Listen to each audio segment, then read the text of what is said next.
Elif, sırtında bir çanta, içinde bir matara ve bir bıçakla kavurucu çöl güneşinin altına bırakıldı. Tek bildiği şey kuzeydoğudaki çıkış noktasına ulaşması gerektiğiydi. Hiçbir destek yoktu. Bu yarışma merhamet tanımıyordu.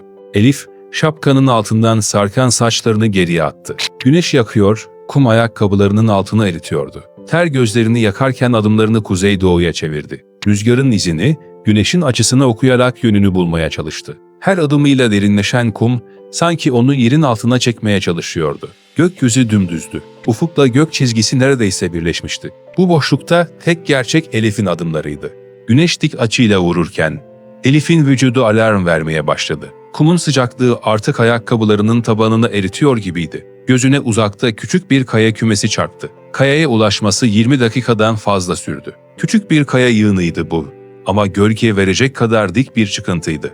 Elif hemen gölgesine sığındı. Diz çöküp matarasına baktı. Kalan su neredeyse yarım yudumdu. Yakındaki çalıların dibini eşeledi. Alt katmanda nemli bir zemin buldu. Kayaları kullanarak oyuk açtı.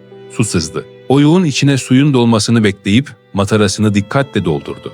Tam o sırada bir akrep çalılığın gölgesinde sürünerek yaklaştı. Elif tereddüt etmedi. Bıçağını çekti, hedef aldı ve fırlattı. Bıçak tam gövdesine saplandı. Akrep kıvrıldı, kıpırdamadı. Elif hayatta kalmak için onu yemek zorundaydı. Temizledi ve yedi. Bu çöldeki ilk besin kaynağıydı. Elif yürümeye devam ederken aniden çıkan bir kum fırtınasıyla savruldu. Gözlerini korumaya çalışsa da şapkasının kenarı yeterli olmadı. Kum zerrecikleri cildini parçalıyor, gözlerini işliyordu. Fırtına dinene kadar yere çömeldi ama rüzgar acımasızdı. Fırtına sona erdiğinde Elif'in cildi yara bere içindeydi. Gözleri kıpkırmızıydı. Görüşü bulanıktı. Dudakları çatlamış, elleri sıyrıklarla doluydu. Nefes almak acı veriyordu. Yarışmanın gerçek yüzüyle tanışmıştı artık. Sıcak, acı, susuzluk ve yalnızlık. Gece çöktü. Gövdesi hala yanarken hava bir anda soğudu. Çölde gece ve gündüz arasındaki fark ölümcüldü. Elif bir kum tepeciğinin arkasına siper aldı. Kumları eliyle eşeleyip kendine rüzgardan korunaklı sığ bir çukur kazdı.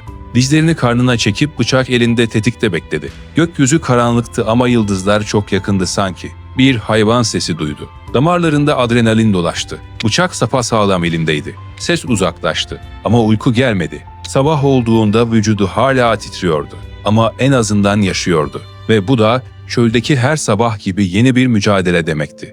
Su tükenmişti. Güneş yeniden yükseldi. Elif bir tümseye aşıp dizlerinin üstüne çöktü. Ne gölge, ne su, ne umut. Derken ayağının altında bir yumuşama hissetti. Kumun altında toprağa benzeyen bir katman vardı. Ellerini kullanarak kazdı. Toprağın altından kalın, su dolu bir kök çıkardı. Dişledi. Ağzına hafif bir sıvı geldi, ne tatlı, ne acı. Ama hayat doluydu. Yere serildi. Gökyüzüne baktı.